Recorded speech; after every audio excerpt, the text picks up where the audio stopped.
quiseres, está bem? Ok. Agradecer também a oportunidade de estarmos aqui a conversar um bocadinho e dar-me a conhecer melhor e conhecer também melhor a empresa onde trabalho. Isto acabou por... esta ligação às atividades de natureza, outdoor e depois, consequentemente, a criação da empresa acabou por ser um bocadinho de uma forma acidental, uma vez que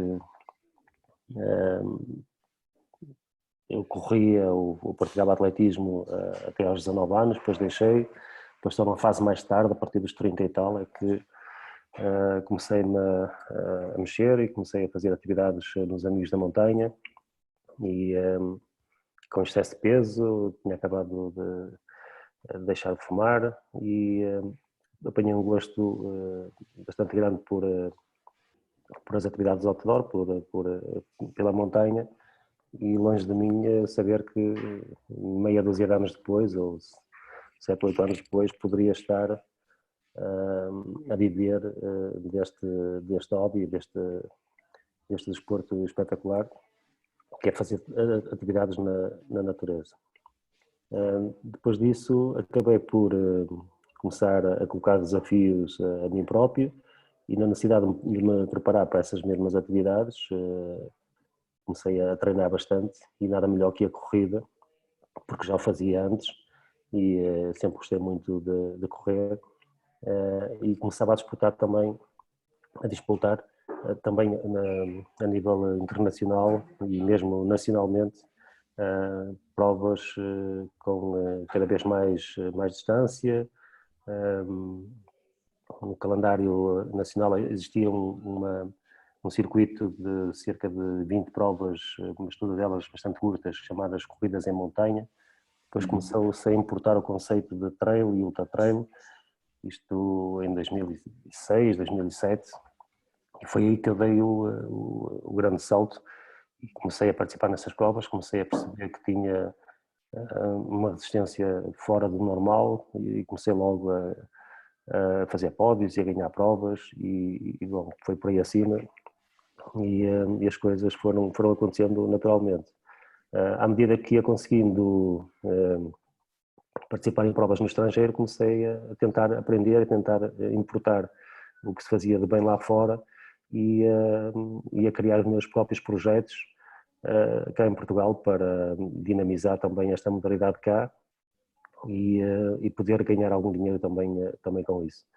E assim nasceu o projeto da minha empresa, que acaba por estar ligado à organização de eventos em massa, como o Grande Trail da Serra da Arga, como a Maratona de Gerês, com 2.500 pessoas, ou eventos de tours, de hiking tours e trail tours para grupos de 10 pessoas. Portanto, estamos aqui em vários cenários, ou estávamos, porque infelizmente há 2 meses para cá, estamos... Tens falhado na empresa. Pois é, mais uma altura para nos reinventarmos todos e essas provas maiores já estão todas canceladas até novembro e mesmo de novembro, dezembro, duvido que consiga fazer este ano alguma coisa. Portanto, a oportunidade agora com os tours acho que vai ser a salvação, mesmo esses, só no último trimestre do ano e aí depois acho que pode arrancar em força. Portanto, aqui uma breve apresentação genérica. Não sei. O Carlos está... Sim, estavas a falar relativamente à empresa e relativamente a este grupo de alunos que vão estudando e vão fazendo alguns trabalhos sobre estes projetos. Um trabalho desses, de organização de estou a pensar num trail da Serra da Arga ou essas maratonas que fazes no Gerês da Travessia, que acabam por ser, estavas a dizer, a massificação, mas também se compreende perfeitamente.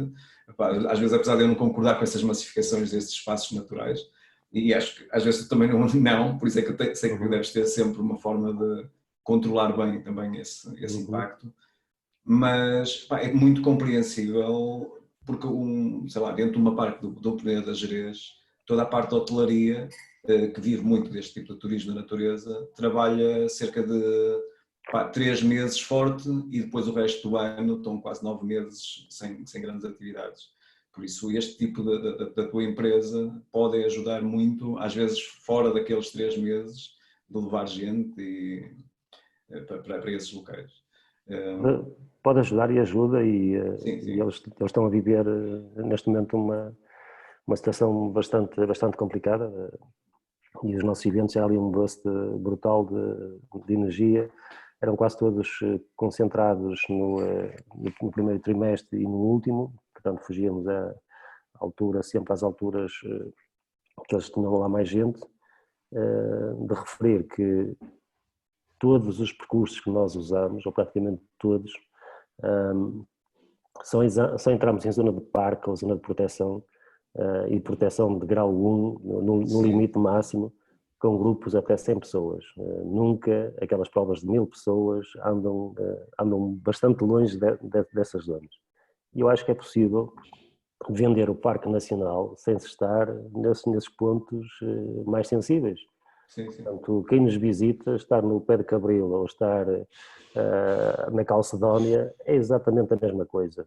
E depois eu aprendi também que o fator acidente, o fator risco, portanto, quanto mais próximo de estradas e de zonas de evacuação estivessem, mais seguro eu estava, mais seguros estavam os atletas, e isso foi algo que eu fui sempre aprendendo. Agora, quando se vende Peneda Gerês, ou quando se fala Peneda Gerês, imagina-se sempre aquela zona de proteção e de impacto, pronto, isso só para esclarecer esse ponto. Sim, claro. E desde 2003, 2004, desde que comecei ali a organizar eventos, só para vocês terem noção, estão num curso que refere isto mesmo, da capacidade de eventos e das pessoas aderirem a atividades outdoor. Eu, quando organizei em 2005 a primeira prova de 8 dias, que é um formato para 90% estrangeiros, onde todos os anos vem entre 200 e tal pessoas participar nesse evento, que é o Peneda Gerês Trail of Eventos. E nos Arcos de Valdevez nós tínhamos uma pensão, não tínhamos sequer um hotel, tínhamos uma pensão que era a Pensão Ribeira, e tínhamos uma outra pensão que era bastante fraca, a Dona Isabel, bastante fraca para este segmento de atletas que gostam de hotéis 4, 5 estrelas. E não havia mais oferta nenhuma. Portanto, o máximo que esse evento arrancou foi com 30 pessoas nessa pensão. Em Montalegre havia um hotel que entretanto fechou, em Melgaço havia Monte Prado com muito menos quartos que aqueles que havia agora, e depois mais um hotel lá com uma qualidade também fraquinha, e o Gerês também acaba por estar estagnado já há algum tempo, é quase tudo negócios de família, não há ali um grande empresário que dinamize tanto uma cadeia de hotéis ou algo de uma forma diferenciada como se faz nos outros locais. Os Arcos de Valdevez, portanto, isto foi em 2005, estamos em 2020, em 5 anos, consegue-se meter lá 400 pessoas a dormir, um hotel Luna que foi construído com 75 quartos, portanto mete logo 150 pessoas, o Ribeira muitos mais quartos, e remodelado está 4 estrelas superior, mais uma série de unidades muito boas, também com capacidade para muita gente, muito turismo rural, inacreditável. Em 5 anos, o turismo ativo, os passadiços, o Sistelo, o Soares, a escalada na Medinha, tudo isto ligado, deu uma cambalhota naquela região ali da Peneda, brutal mesmo. Portanto, de facto, se nós soubermos vender bem o Parque Nacional, se soubermos vender bem as atividades outdoor, elas têm o mesmo sucesso que têm nos Alpes e mesmo nos Pirineus, e estas zonas de baixa densidade vivem exatamente disto. Portanto, eu recordo-me, quando estava a marcar uma das etapas do Peneda Gerês, estava-se a iniciar a ecovia do Bês, e eu já estava a passar lá num trilho dos pescadores junto ao rio, que achava aquilo espetacular. E entraram lá as máquinas num campo de um senhor e estava lá o homem aos berros, viu-me lá, pensava que eu era da Câmara, a meter fitas, que estavam a roubar o terreno e não sei o quê. Eu tive a dizer, se você não vai tirar partido disto, se calhar os seus filhos ou os seus netos vão estar a trabalhar nos hotéis que vão ser construídos, nos restaurantes. E o homem não percebia isto. Se eu for lá hoje falar com este proprietário, ele percebe isto perfeitamente. E, portanto, às vezes é preciso também ter a coragem de quem lidera estes projetos para fazer avançar mesmo contra a população. Eu este ano, logo no início, este ano, não, foi em novembro, ou seja, foi final de 2019, marcaram uma reunião, aí um grupo de escaladores com espanhóis, não sei o quê, porque queriam fazer um encontro grande aqui na Meadinha. Sim, fizeram. E marcaram uma reunião num sábado. Eu saí daqui com mais de 2 ou 3 pessoas de Braga, isto chovia imenso, de repente começámos a chegar ali depois do Soares, começámos a subir, então ali para Gavieira quase, e já estava a nevar. E quando chegámos ali à base do hotel, nevava já com alguma coisa, e os espanhóis que vieram por cima não conseguiam chegar lá. Quem veio ali por Lamas de Mouro, ligaram a dizer que não conseguiam chegar. Quem estava nesse pequenino café, pela manhã, num sábado, a nevar, era o presidente da Câmara dos Arcos de Valdevez. Sim, sim. E a mim fez pensar o que é que este senhor, não é, que se calhar tinha alguém para mandar, também tem de interesse num encontro de escaladores que não terá grande impacto. Mas alguém lhe tinha dito, como já acontecia com Sestelo, que era o Tibete português, não é? Que acabas por vender, se calhar de uma forma diferente, mas que esse nome vai chamar e é muito mais apelativo. Alguém lhe disse que tinha saído agora um filme americano, aquele solo, e que ali que era o Yosemite português. E o homem foi lá para perceber aquilo e sim, isso está-se a espalhar, ou pelo menos, e ele ficou lá, e teve a reunião e o encontro fez-se em novembro.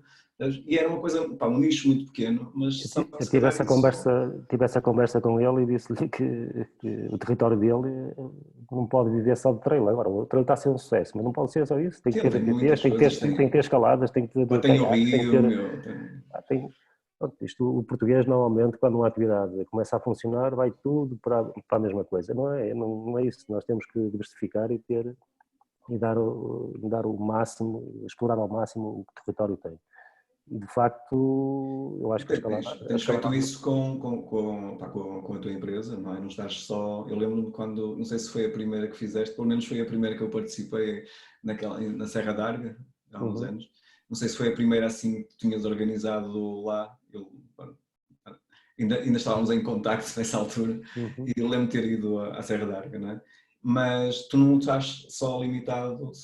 Eu, se calhar foi uma ideia errada minha, fiquei com essa primeira, foi Serra d'Arga, porque fizeste ali também no hotel, era um bom hotel, na Portas do Sol, em Caminha. Sim.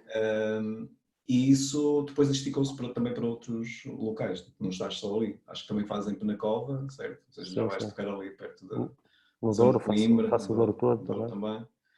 Não sei se queres falar das diferenças, como é que consegues fazer isso assim? Como é que consigo? Ou pelo menos, sim, a nível de como é que planeias muitas vezes isso? Olha, eu vou muito trabalho. Estruturar, não é? Além de ir para o terreno, que é a parte que se calhar também te dá mais gozo, no caso, fisicamente, também estás no terreno, mas o planear e estás se calhar com um mapa, com um computador, agora temos montes de informação, isso dá-te muito trabalho, fazer esse levantamento e depois estar no próprio terreno,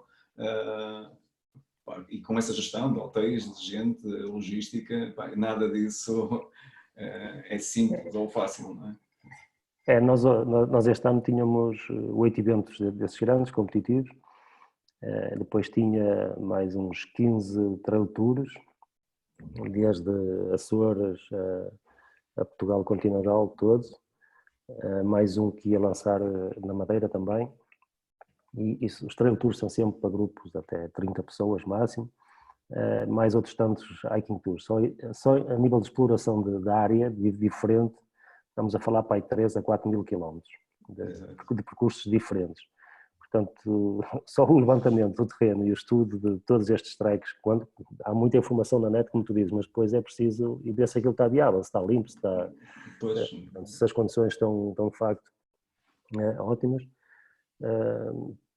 fazer parcerias, ter amigos que nos ajudam a fazer esses mesmos levantamentos. Os eventos competitivos esbarra-se às vezes, muitas das vezes, nas centenas de autorizações que nós temos que ter.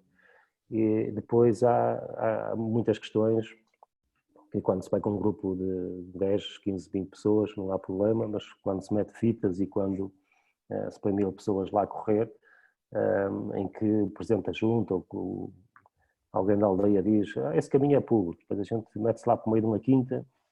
No Douro isso acontece muito e lá vem o dono da quinta com cães e estamos a entrar num terreno privado e às vezes a prova a decorrer a meio e ter essa gestão na hora para o fazer ver que nós estávamos equivocados e que alguém, tentar perceber quem era esse alguém para mostrar que não estávamos a mentir, nos disse que de facto aquilo era público. Cenas dessas é o prato do dia. Depois, pessoas que há sempre mal intencionadas que levantam as fitas e há aquele perigo das pessoas se perder. Há aqui uma série de situações. Depois conhecer, quando faço aqui a travessia do Parque Nacional com o Transpeneda Gerês, há para umas 40 juntas de freguesia que eu tenho e baldios que eu tenho que pedir autorizações. Portanto, felizmente conheço-os quase todos e estou bastante próximo deles, mas é preciso estar Sim, são 40, é muita gente, e muitos deles não basta um telefonema, porque alguns nem telemóvel têm, claro. Tem que ser mesmo a casa dele. É uma gestão de tempo e de organização bastante complexa e só com uma equipa, e nós agora, depois disto, não sei quantos é que vamos ficar, mas éramos 5 pessoas a trabalhar o tempo inteiro, é que tínhamos capacidade para conseguir pôr de pé esse tipo de eventos, e eventos, alguns deles, como eu disse, com pessoal quase todo internacional. Só para terem ideia. Acho pouca gente, mas sim. Eu e a minha esposa, no fundo, é trabalhar quase 24 horas por dia focado nisto. Claro. E esses eventos internacionais dá ainda muito mais trabalho. Esse Peneda Gerês, de 8 dias, que entretanto passou a 5, porque comecei a aumentar a distância depois da travessia do parque, que é aberta depois a outro público. Recebo sempre comitivas de mais de 20, 30 pessoas, desde Singapura, desde Brasil, da Holanda também sempre muita gente. Portanto, alguém que está em Singapura não nos pede só informações da prova. Somos quase como uma agência de viagens, pede-nos recomendação de hotéis no Porto e em Lisboa, porque a seguir vão para o Porto e para Lisboa. Claro. Depois a prova acaba às 4 da tarde, mas para eles já não serve, pedem-nos um táxi para chegar lá ao meio-dia, no fim da prova logo. Depois outros ficam para fazer o Caminho de Santiago, nós temos que nos apresentar um programa para o Caminho de Santiago. Assim, acaba por ser aqui uma gestão, um trabalho personalizado para cada uma destas pessoas. E tu estás a dizer essa parte lá desse Transgerês, tu começas onde?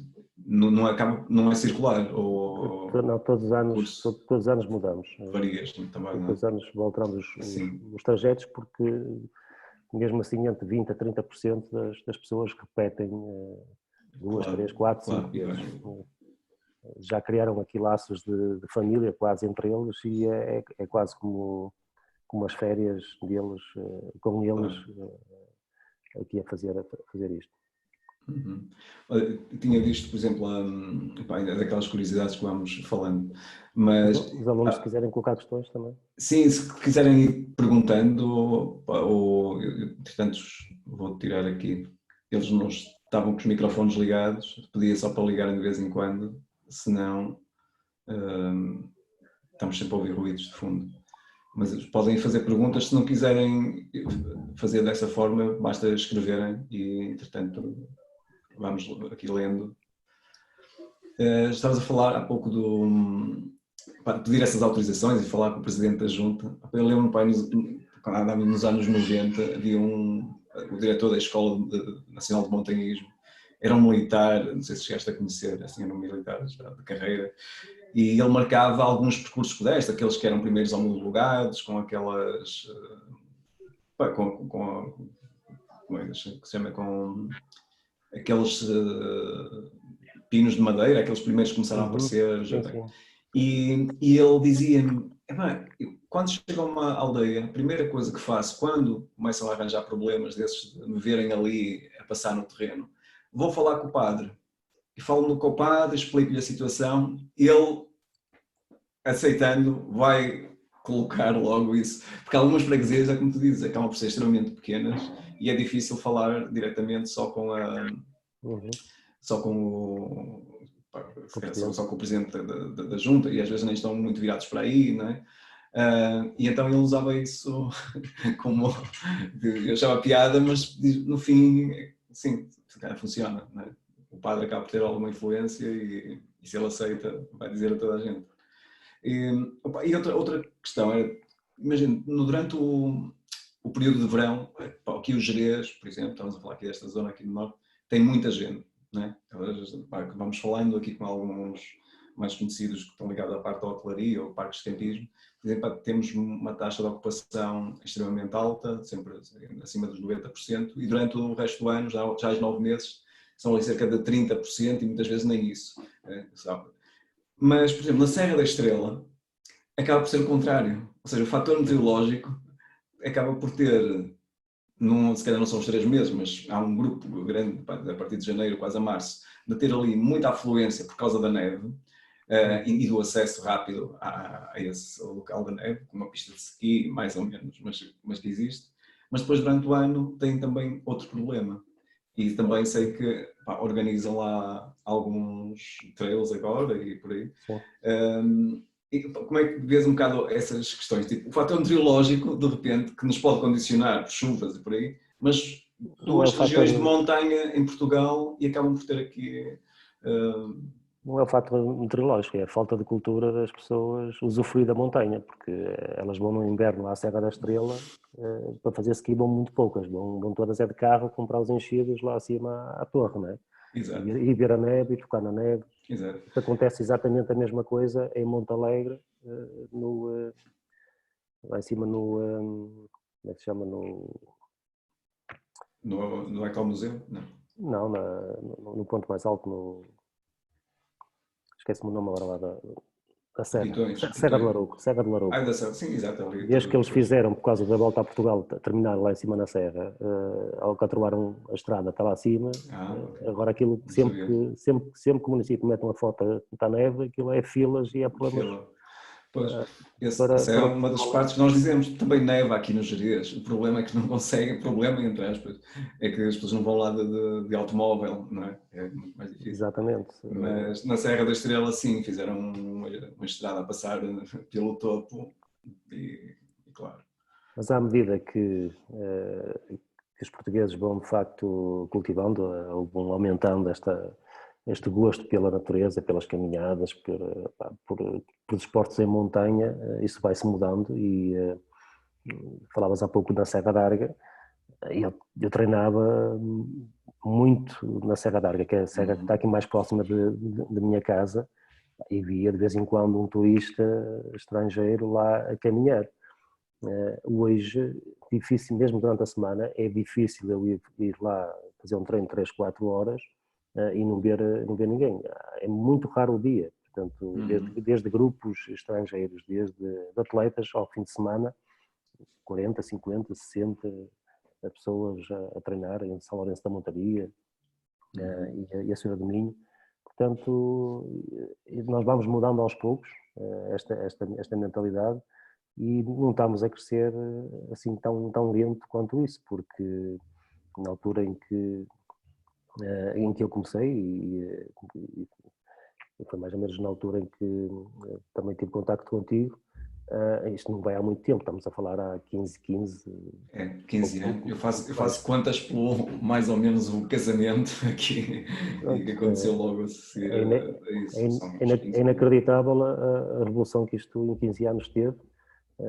Portanto, se daqui a 15 anos conseguirmos manter este ritmo, a experiência de pessoas em montanha, ou pelo gosto das várias vertentes que a montanha oferece, e com a tecnologia cada vez a ajudar muito mais, eu acredito que estaremos muito próximos daquilo que se faz lá fora.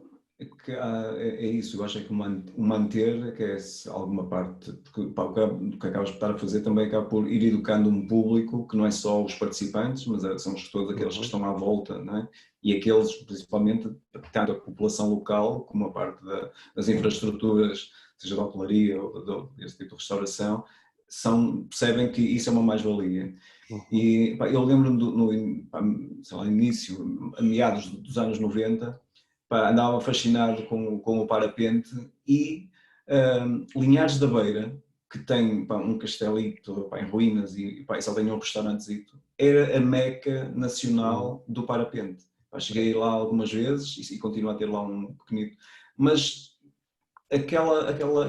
quem geria era o Inatel, e o grupo de pessoas que geriam aquela atividade, que saía em todo lado, havia televisão, isto lá nos 90, houve assim um boom que era chamado Radical, não é? Havia um Portugal Radical, isto aparecia assim também na televisão, e havia muitas atividades, mas depois isto acabou por cair ali em Linhares da Beira, havia um grupo do Vítor Bahia que se mudaram ali para Manteigas, e ficou um bocadito... Porque é preciso pequeno, não é? Claro. É preciso isso, é tipo... Preciso dar continuidade e depois há desportos que são mais... não dá para qualquer pessoa, não é? Portanto, claro, sim. São nicho e há de continuar nicho por muito que aumente, a percentagem é sempre pequena.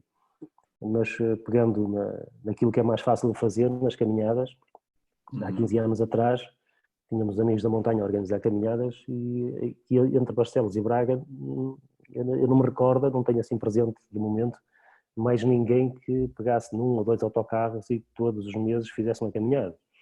Tu fazes uma rápida, vocês fazem uma rápida pesquisa na net hoje, empresas entre Braga e Barcelos a organizar caminhadas todos os fins de semana e mais de uma vez por fim de semana, são dezenas de empresas. Portanto, há público, as pessoas começaram de facto a mexer-se, consomem e eu acho que o ritmo é este. Agora com este confinamento de um mês e tal, 2 meses, eu nunca vi tanta gente a caminhar e a correr no monte, nunca vi e de facto pessoas que nota-se que estão a ter esta experiência pela primeira vez. E às vezes estas crises também faz falta, não fazem falta nenhuma, mas às vezes despertam aqui a nossa necessidade para este tipo de atividades. Não é? Exato. Não sei se há alguma pergunta, aqui a malta às vezes fica um bocadinho acanhada com esta distância de fazer a pergunta. Eu queria perguntar uma questão.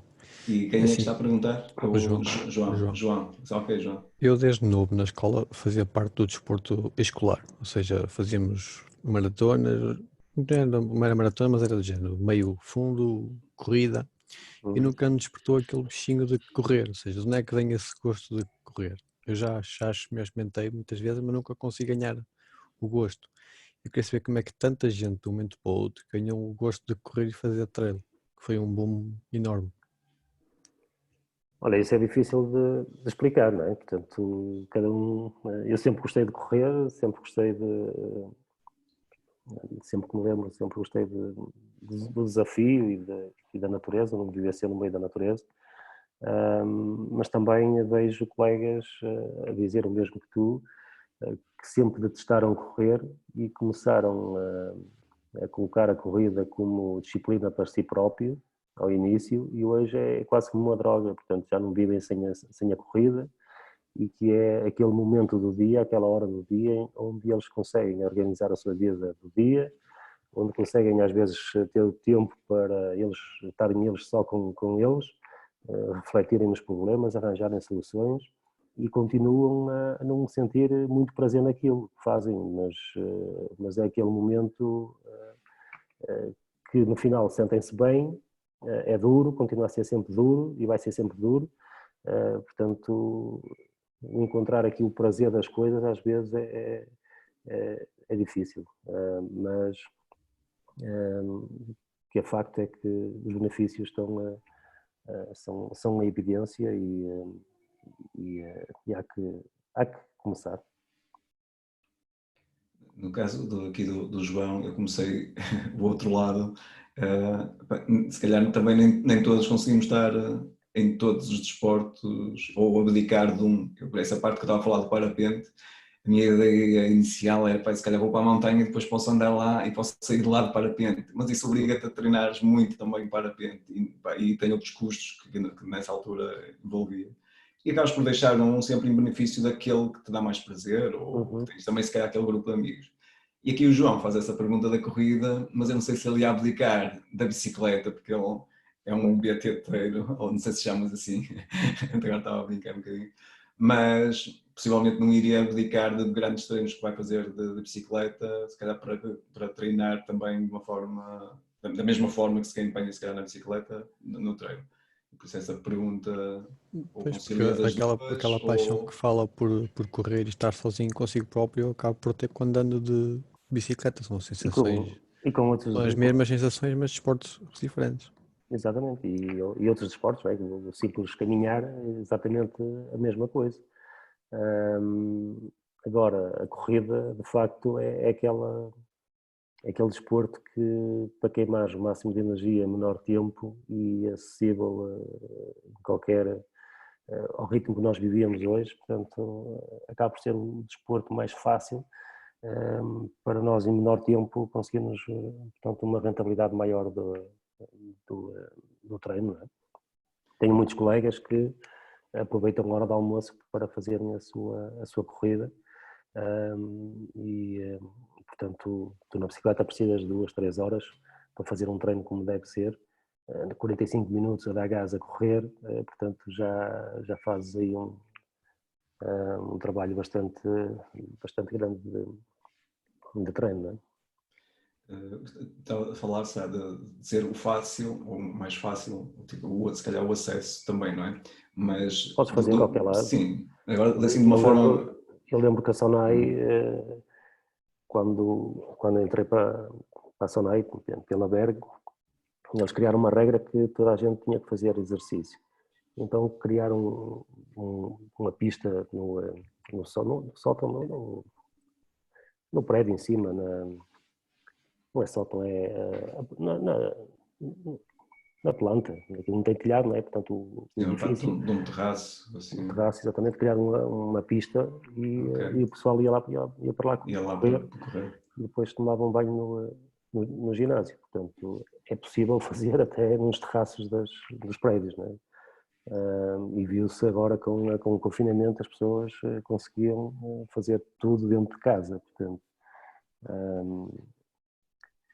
acaba por ser acessibilidade por isso também.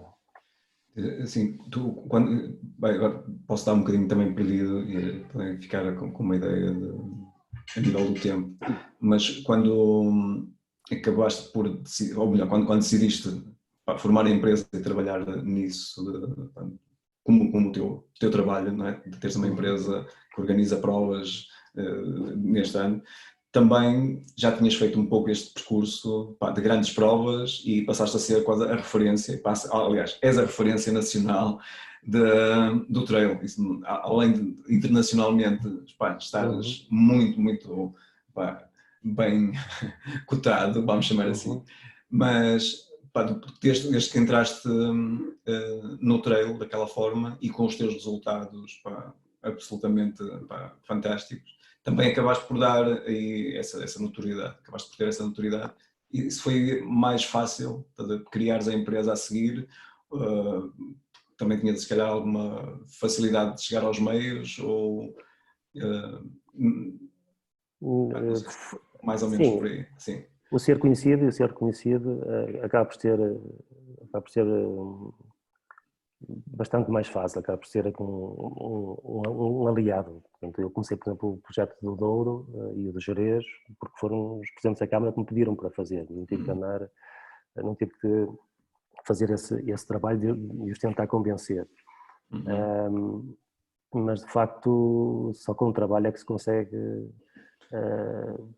pôr de pé este tipo de projetos. Como disse há pouco, isto dá muito trabalho e no início tu nunca sabes se isto vai ser uma dor de cabeça e se vais perder dinheiro, se vais ganhar dinheiro, é uma responsabilidade enorme.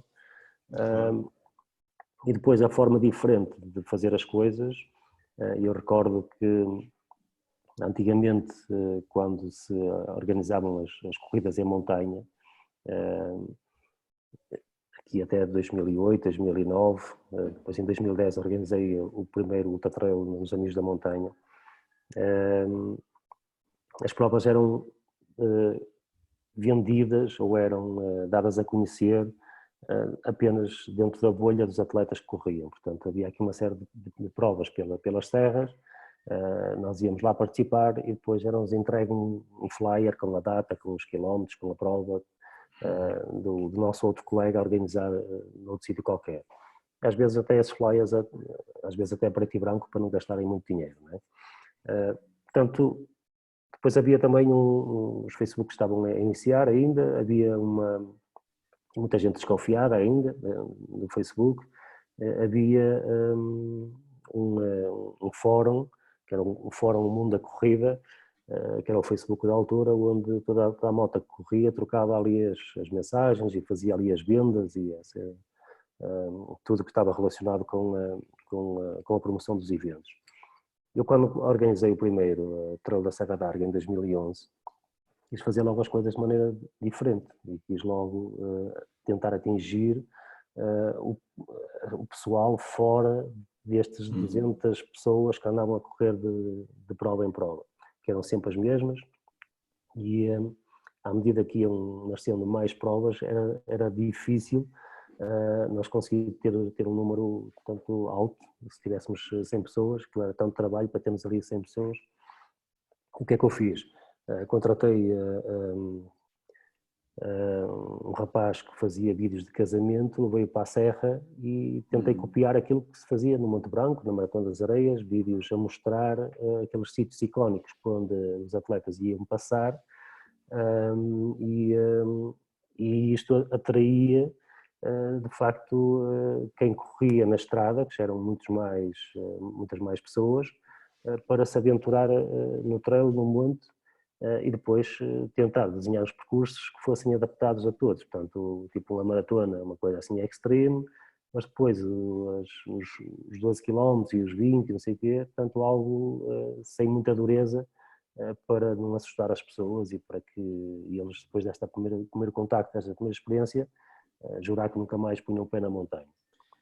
E isso funcionou bastante bem, porque eu ia para as corridas, comecei a promover no YouTube, ia para as corridas, levava um data show e um computador, projetava o vídeo, e punha o pessoal todo colado a ver os vídeos, porque de facto aquilo criava ansiedade, e eu recordo-me, filmei as cascatas do Pincho na Serra d'Arga, e nem as pessoas da aldeia conheciam, elas sabiam, porque os avós e os pais falavam, mas já lá não iam. As miúdos, ou por aí. Portanto, aquilo foi fechando. Tu tinhas uma fotografia da Berg, ou a Berg tinha uma fotografia contigo, em que estavas a dar um salto, acho que era na cascata, sim. Era aí, não é? Não lembro desse. Eles queriam fazer uns outdoors e contrataram um fotógrafo profissional e portanto, até estavam a imaginar ir para um sítio exótico para tirar umas fotos espetaculares. E eu disse lá, venham comigo à Serra d'Arga, e eles ficaram assim meio desconfiados. Depois o fotógrafo estive lá a explorar aquilo, estive a mostrar aquilo, e dizia, isto, aqui eu na Tailândia, isto dá uma foto exatamente igual. Portanto, claro. E às vezes é mesmo isto, não é? Portanto, eu andei lá a cortar mato para conseguir abrir aqueles trilhos para pôr as pessoas a usufruir exatamente daquela natureza que é mais esplêndida. Deu muito trabalho e hoje aquilo são centenas, dezenas de pessoas. Sim, lá, essa prova que eu estou a dizer, eu lembro-me que fui com um amigo daqui de Braga, deves conhecer, que é o Zé Ribeiro, já é muito veterano, de cabelo branco, ele anda sempre a correr. E ele, na altura, encontrei isto, foi em outubro, porque eu estava na praia em outubro, foi um ano que esteve bastante quente. E ele passou a correr, viu-me e disse: olha, aquele teu amigo, o Carlos Sá, vai organizar uma prova na Serra da Água, mas aquilo é montanha e tal, achas que consigo ir? Eu disse: eu estou inscrito, eu não costumo correr o que tu corres, porque ele corre todos os dias muitos quilómetros. E ele: mas eu corro em estrada, mas se não conseguimos correr, vamos aí caminhar e vamos fazer. E lá fomos, eu fui com ele, tem mais por essa curiosidade. E eu acho que ele não parou, porque entretanto eu vejo a correr em todo lado, seja um monte, estrada, por aí. Mas, ou seja, chegou a essa gente que corria noutro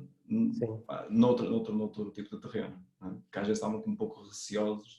Sim, eu abri inscrições e, como te disse, as corridas em montanha na altura metiam 100, 200 pessoas no limite, e provas curtas, pequenas, e eu ali meti logo 850 pessoas e tive que fechar as inscrições, e estava a ver aquilo, depois por cima apanhámos uma tempestade, tive que encurtar a maratona a meio, porque de facto aquelas 700 pessoas que ali estavam, tirando os 100 habituais, não tinham experiência nenhuma de montanha, e se eu as colocasse no alto da serra, com aquelas condições, a ver-se um metro à frente, ia ter ali problemas graves.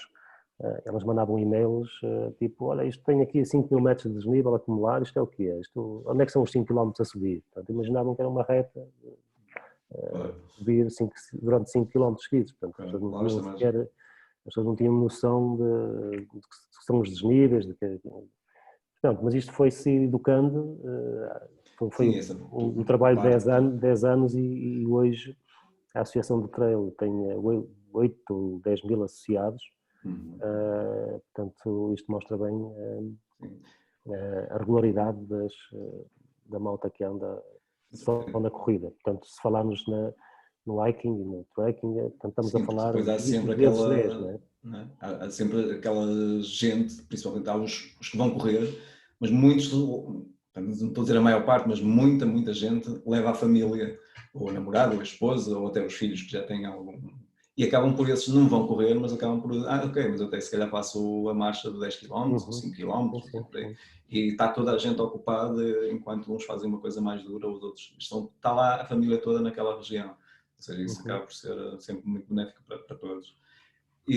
Mas a parte de teres feito grandes provas, já nem estou a falar dos resultados que obtiveste, mas isso também te deu logo alguma segurança de não replicar, mas também, sei lá, estar em Chamonix e ver toda aquela organização, ou estar nos Estados Unidos naquela Badwater, não faço ideia, nas areias, não é?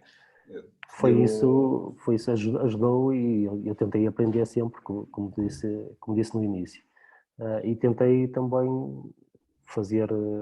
inovar, fazer diferente daquilo que se fazia. E o Peneda Gerês, 8 dias, etapas, nasceu das minhas 6 participações do Deserto do Saara, que é uma prova para os alunos que não conhecem.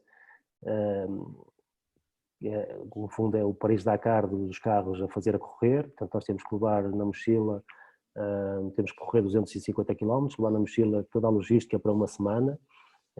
A organização dá-nos apenas, a cada checkpoint, temos que andar de checkpoint em checkpoint, dá-nos apenas uma garrafa de água, depois no final do dia, no final daquela etapa, dá-nos mais 3 garrafas de água para hidratarmos durante a tarde e noite. E a seguir, agora toda a alimentação para uma semana temos que levar às costas, assim como o saco de cama, assim como a esteira, a sobrevivência autêntica. E aquilo é uma prova de aventura, e eu acho que quase todas as provas de etapas é a replicar este conceito. E quase todas funcionam em sítios exóticos e sítios assim bastante atrativos. Eu, se criasse uma coisa destas no Gerês, se calhar tinha alguma dificuldade em vender o produto, porque nunca estávamos completamente isolados, a não ser naquelas zonas de proteção total. Portanto, há sempre um café, há sempre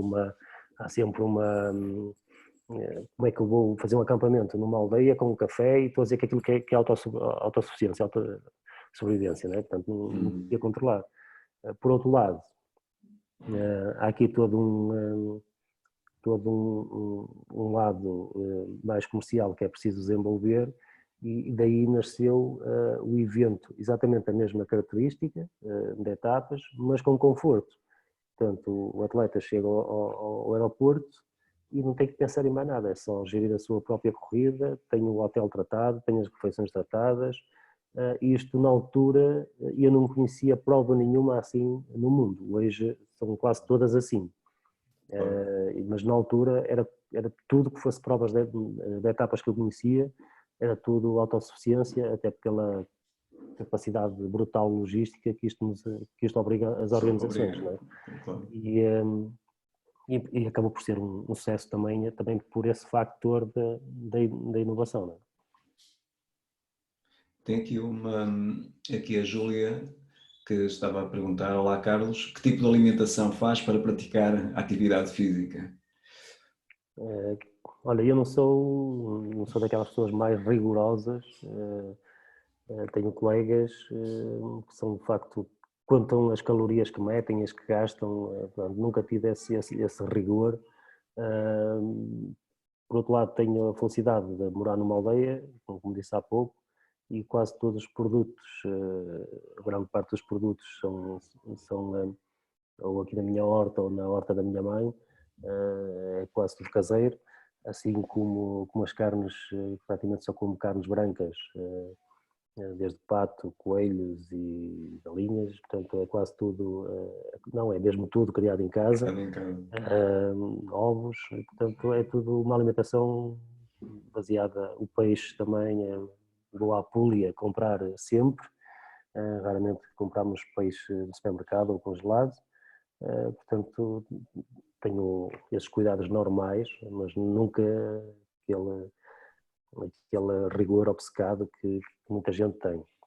Agora, quando estamos, isto no dia a dia, quando estamos a preparar uma prova, quando estamos muito próximos de uma prova, aí o rigor já tem que ser outro. Portanto, uma semana de uma competição de 220 km no Vale da Morte, eu tenho que ter um cuidado extra, nada de comer coisas cruas, nada de comer saladas, pode vir aí bactérias e comprometer. 3, 4 dias, a massa é um bom aliado, a pizza, portanto tenho que fazer um recarregamento de hidratos, começo a comer praticamente o dobro daquilo que comia, até um dia antes da prova.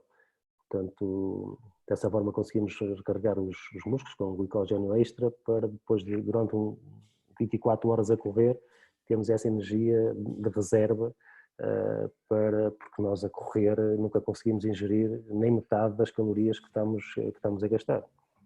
Só para terem ideia, durante a travessia da Groenlândia, que também fiz a Groenlândia costa a costa, com cerca de 600 km, a minha massa gorda era quase como uma tosé,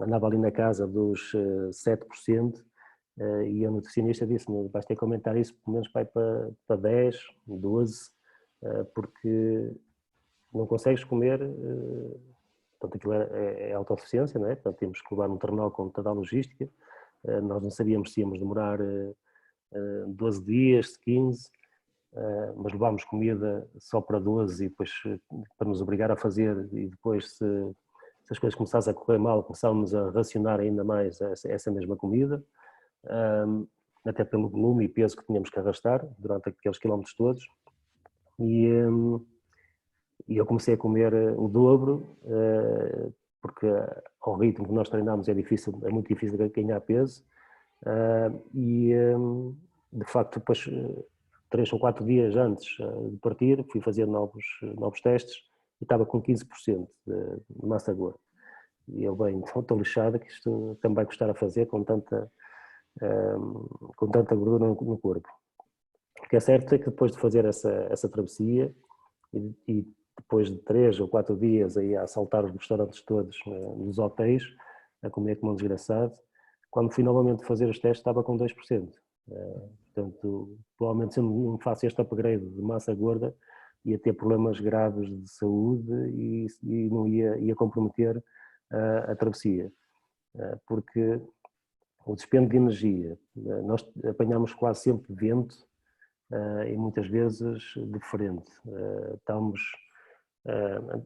O dispêndio de energia só para nos aquecermos já é uma coisa brutal. Depois para nos movermos, não é? Para estarmos 12 horas em atividade durante 12 dias, é uma brutalidade e não se consegue repor nem metade. Portanto, e à medida que isto vamos aumentando nos dias, o impacto no nosso organismo é uma coisa abismal mesmo. Portanto, a alimentação é uma das coisas fundamentais no planeamento deste tipo de atividades. Carlos, posso perguntar mais uma coisa? Sim, sim. Com que horário faz para comer? Ou seja, antes da atividade física, para meia hora antes, uma hora antes, e com que frequência come?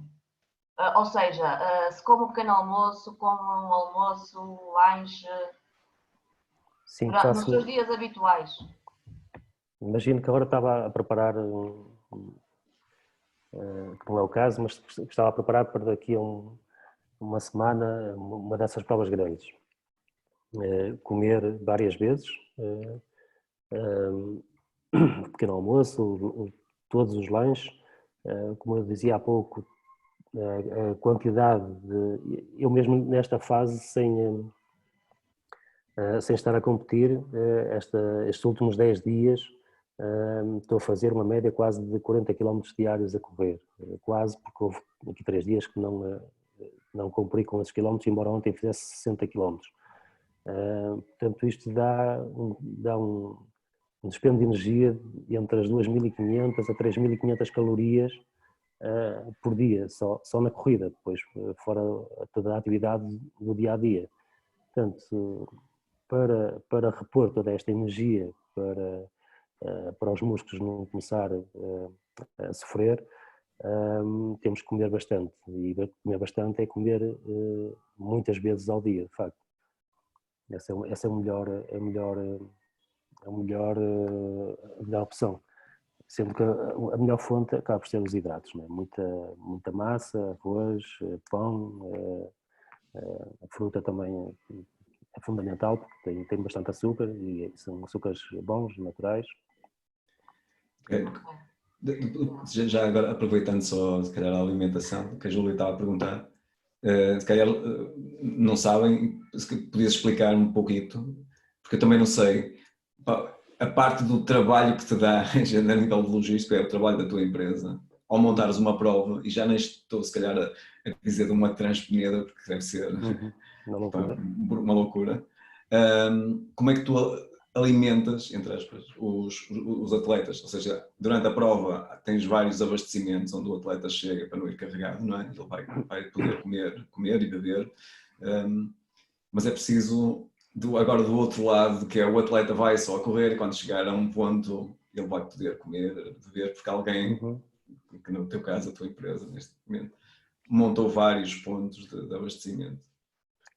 Sim, por exemplo, uns 50 km da Serra d'Arga tens 8 postos de abastecimento, 7 postos de abastecimento, mais ou menos a cada 7, 8 km tens um posto de abastecimento, alguns com distâncias inferiores ainda. E em cada um destes postos tenta-se dar alimentos ricos em energia, fáceis de digestão e que sejam diferentes de posto para posto, porque nós temos, quando estamos em stress, se estivermos sempre a comer a mesma coisa, a comida já não sabe, não entra, é preciso aquele fator surpresa também para te obrigar a ir lá e experimentar e tentar meter energia. Neste momento eu não penso nisso sequer, é a minha esposa que trata, ela praticamente domina muito bem isso, cometemos bastantes erros no início, nas quantidades. Imagina 2.500 pessoas a passarem em cada um destes postos, Passam 500 e tem bananas, depois outras 500 não têm bananas, depois isto é um problema. E mesmo hoje com isto muito bem afinado, há dias em que o atleta só se vira para as bananas e depois no outro dia só se vira para a laranja, e eu às vezes no fim do evento tenho 20 caixas de laranja para mandar para o lixo. Mesmo hoje é muito difícil conseguir perceber, e às vezes basta apenas e só o fator clima. Portanto, se tiver um bocadinho mais de calor, ele já só vai pegar na laranja, já não custa comer a banana, porque a laranja é um sabor mais fresco. Se tiver mais nublado, portanto, já há uma tendência para menos líquidos, mais comida, portanto, já vai mais a banana, já vai mais as sandes, já vai mais, sei lá, marmeladas, bolachas, o chá, o café, essas coisas todas. Só com bastante experiência é que se consegue, de facto, otimizar isso. Mas sim, é uma parte do evento que está escondida e em que as quantidades é uma coisa completamente absurda. Tipo, Essa parte logística. A água são carrinhas e carrinhas de garrafões de água. Coca-Colas são às 5, 6 mil garrafas de Coca-Cola. Portanto, são quantidades absolutamente loucas. Há atletas que pegam numa garrafa de Coca-Cola e quase que a bebem de golada só no abastecimento. Há outros que não tocam. Os isotónicos, então, é outra coisa. A necessidade de consumo, quando se está a fazer um esforço de intensidade, como é corrida em montanha, e volto a frisar, o fator meteorológico é incrível. A título de exemplo, eu fiz ontem 60 km. Eu bebi um terço do que bebi no domingo anterior, que era para cumprir os 42 km, só conseguia fazer 35, e bebi 5 litros de água. Estavam fiz domingo 8 dias, estavam 32, 33 graus em Barcelos, e eu não consegui cumprir com os 40, desidratei mesmo, porque não levei isotónico, não levei sais, subestimei o clima quando saí de casa. E depois aquilo complicou-se à séria. Só beber água, depois a água não retém, porque faltam os sais, e desidratamos completamente. E não é preciso ir para o Val da Morte com 54 graus, ou para o deserto do Saara com 40 e tal. Portanto, em Barcelos, com 30 graus, nós levámos com esse impacto. A Júlia continua a perguntar se o Carlos pratica outros desportos, como natação, ou outros para se exercitar em termos de flexibilidade. Não, a natação não pratico, nunca tive grande habilidade, embora saiba nadar, mas nunca tive grande nem gosto nem habilidade. Sim, faço bicicleta, basicamente é isso. Depois em casa tenho algumas máquinas para fazer algum complemento, mas o treino é mesmo bicicleta e corrida, mas maioritariamente a corrida. Durante este período estiveste muito tempo em casa e... Sim, tenho a felicidade de ter uma elíptica, ter uma passadeira em casa, e isso, a elíptica é muito importante. Na altura comprei-a porque voltei meia estava lesionado, como toda a gente, e não havendo impacto consegues trabalhar o corpo todo e queimar muita energia também sem o impacto. Portanto, e a parte das lesões eram provocadas pelo impacto. Então tenho um problema já grave aqui nos ligamentos aqui internos no joelho, e então correr, depende do dia, se começar a doer eu tenho que parar. E nunca usei a elíptica tanto como agora. Estás em casa e dizes, às vezes é preferível ir para o exterior. Não dá, olha, vamos manter ocupados. Porque... É uma máquina fantástica e ajudou-me muito na preparação também para a travessia da Groenlândia. Pois, aquele tipo de movimento. Sim. Se calhar eles só estão a ouvir-nos a travessia da Groenlândia, fizeste com skis, porque estava quase tudo, não sei se o terreno, a maior parte foi todo com neve, não é? Não sei se menos os 40 km iniciais, dos 600, aquela parte da costa que não tem neve, depois entramos em neve. É mais fácil, para mim era mais fácil fazer sem skis, mas os primeiros 100 km são muito perigosos, com crevassos, e o ski aí uma margem de segurança bastante grande, os primeiros e os últimos 100. Mas é o conforto térmico, estás acima da neve com o ski, num ambiente de menos 30 graus, portanto estar sempre com a bota enterrada na neve ou acima da neve é mais esse conforto, porque nós temos cerca de 300 km sempre a subir e depois a descer ligeiramente. E a fazer ski sempre num plano alto, sempre com uma ligeira inclinação, é terrível, né? Eu devia puxar 20 quilos, a neve a acumular à frente do trenó, o esforço que se faz para fazer deslizar o ski, a tração, se estivéssemos tipo a correr com um carampão, era muito mais fácil do que fazer com ski. Para mim, que não tenho a técnica e que nunca treinei em criança, para os noruegueses que estavam comigo, que éramos 4 pessoas, era eu, um português e mais 2 noruegueses, e eles deslizavam aqui como se nada fosse, né? Portanto, fazia metade do esforço daquilo que eu fazia, sem dúvida. Eu acho que, pá, já cá, 2 ou 3 anos, chegámos a estar no Porto Canal e estiveste a falar dessa travessia. Não me recordo se te perguntei o que era daquelas curiosidades, eles devem estar a perguntar como é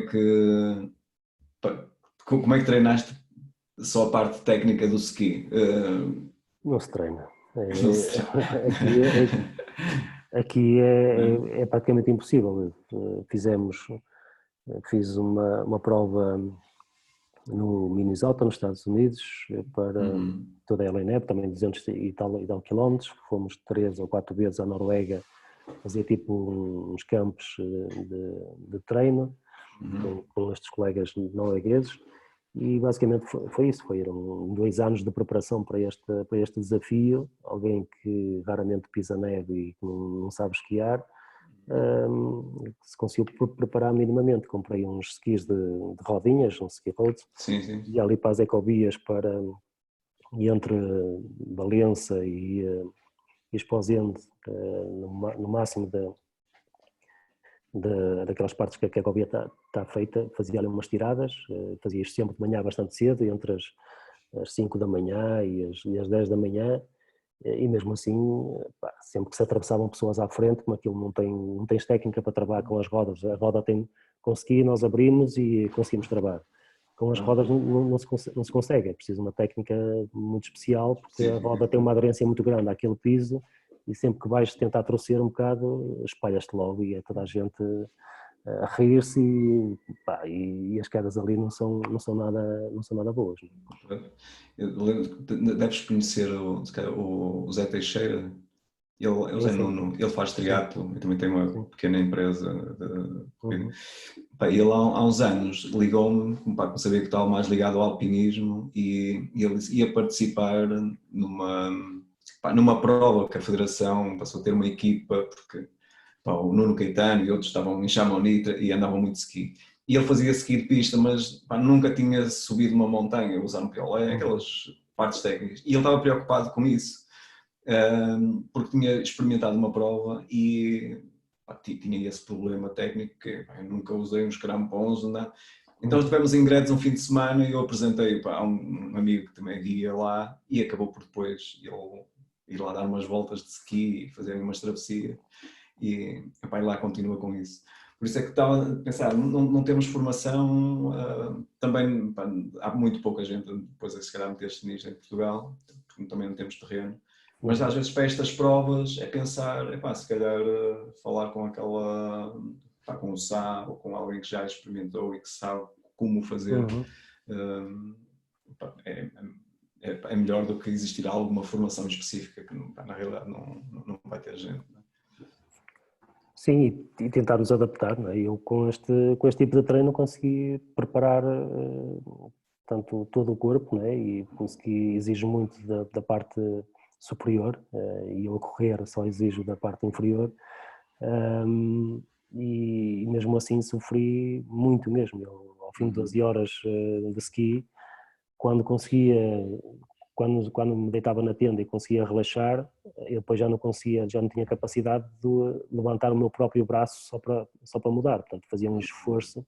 Quando eu relaxava mesmo, o cansaço era tal dos braços, que eu tinha que muito lentamente conseguir pegar no outro para conseguir virar, portanto, e no dia a seguir, ao fim de uma hora de aquecer, já estava completamente normal, portanto, o corpo quando desligava mesmo, estava completamente todo arrebentado dos braços e do abdominal, portanto, se eu não fizesse este treino, quer na elíptica, quer nas ecovias, portanto, chegava lá ao fim de 2 dias, vinha-me embora de certeza, não tinha como uma ruptura muscular, uma coisa do género, não tinha qualquer hipótese, exige mesmo muito. Aqui a norte só tinha conhecimento da Chus Lago, que também é uma alpinista aqui galega, não sei se conheces. E ela fez também uma travessia no Polo Sul e também treinava assim. E ali para Monte Faro e também puxavam trenó. E entre Monção, Balença, Cerveira e Caminha, tenho ali cerca de 40 km de ecovia, quase toda pavimentada, espetacular para se treinar isso. Ok. Olha, já levámos aqui basicamente 1 hora, não sei se há mais alguma pergunta. Eu tenho mais uma. Sim, João? A nível pessoal, ou seja, quem faz desporto, quem tem gosto por isto, tem sempre um objetivo que queira alcançar, ou seja, uma atividade ou um sítio onde queira chegar. Já atingiu o seu ou ainda tem alguma coisa por conquistar? Todos nós sonhamos sempre com coisas novas e mais e mais e mais. É lógico que eu também tenho as minhas.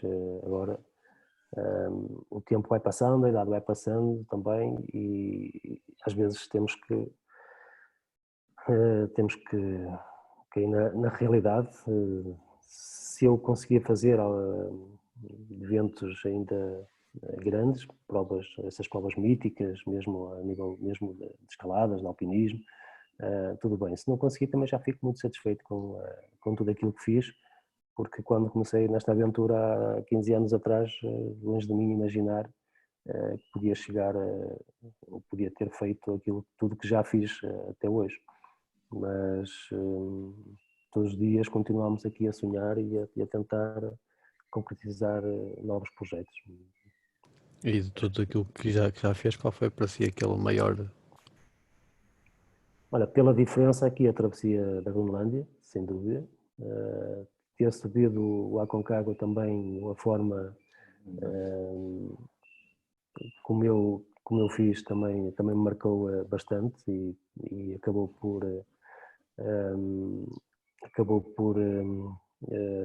ter um grande impacto em mim próprio, portanto, porque é aquelas coisas que eu sempre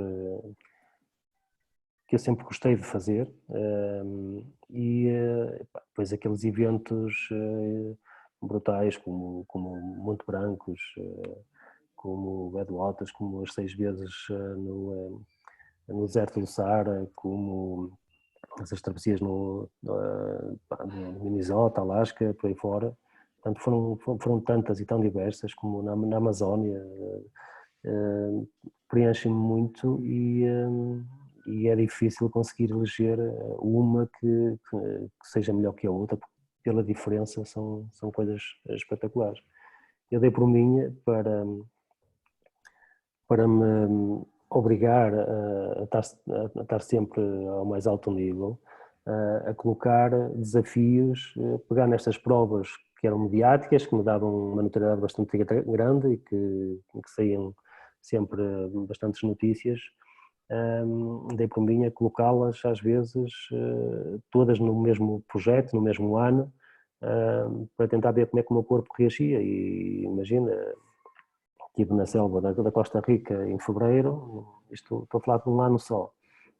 Tive um ano louco que foi assim, em fevereiro Costa Rica, 250 km na selva. Já agora, Carlos, dizia-te só que no caso do Carlos, que eu sei, não foi só a participação de português. Se quiser, era ótimo também, já agora, referires a classificação, porque também há uma parte diferenciadora no teu caso, não é? Sim. em quase todas estas provas consegui estar sempre nos top 5, top 10 e com atletas a prepararem-se só para aquele evento, que é uma coisa extraordinária. Uma prova de 220 km, um atleta quer vencer essa prova, foca-se apenas e só nessa prova. Portanto, as travessias do Zé Tussara, os marroquinos dominam aquilo desde sempre, não há nenhum atleta no mundo que tenha vencido desde que os marroquinos começaram a participar, há mais de 20 anos, e o melhor que conseguiram fazer foi um terceiro lugar, e mesmo assim 4 ou 5 atletas só. Portanto, eu fiz 2 quartos lugares, 2 vezes melhor não africano, e como estava a dizer há pouco, fiz Costa Rica em fevereiro, em abril a Maratona das Areias, em maio, fins de maio, a Travessia da Groenlândia, em julho Badwater nos Estados Unidos e em agosto Monte Branco. Portanto, estamos aqui a falar de correr quase todos os cenários, desde da selva, que é um cenário com umidades brutais, que parece que estamos dentro de uma panela de pressão, a saltar para o deserto do Saara com temperaturas de 40 e muitos graus, para um mês e meio depois estar a fazer a Travessia da Groenlândia, com menos 20, menos 30, para um mês e meio depois estar no Vale da Morte com 50 graus, para depois um mês e tal estar nos Alpes a fazer mais 170 km. E conseguir fazer tudo isto e chegar ao fim em todas estas provas e ainda por cima fazer top 3, top 5 na maioria delas, é algo que isso acaba por ser um desafio, quase como, sei lá, fazer uma coisa extraordinária que te preenche muito, não é? Sim, é isso. Olha, se não houver mais perguntas, também te vou agradecer mais uma vez e deixar-te ir. Acho que sei que tens também muitas coisas a fazer, apesar deste confinamento. Olha, deste lado, muito sucesso mesmo nesse teu trabalho. E se um dia quiseres participar mais direto aqui com as pessoas, quando pudermos, inclusive fisicamente, marcamos és sempre bem-vindo, ok? É sempre um prazer também poder mostrar o meu trabalho. É isso. Ok, olha, muito obrigado então. Vou encerrar aqui a sessão. Ok. Tchau, adeus, obrigado. abraço. Obrigado.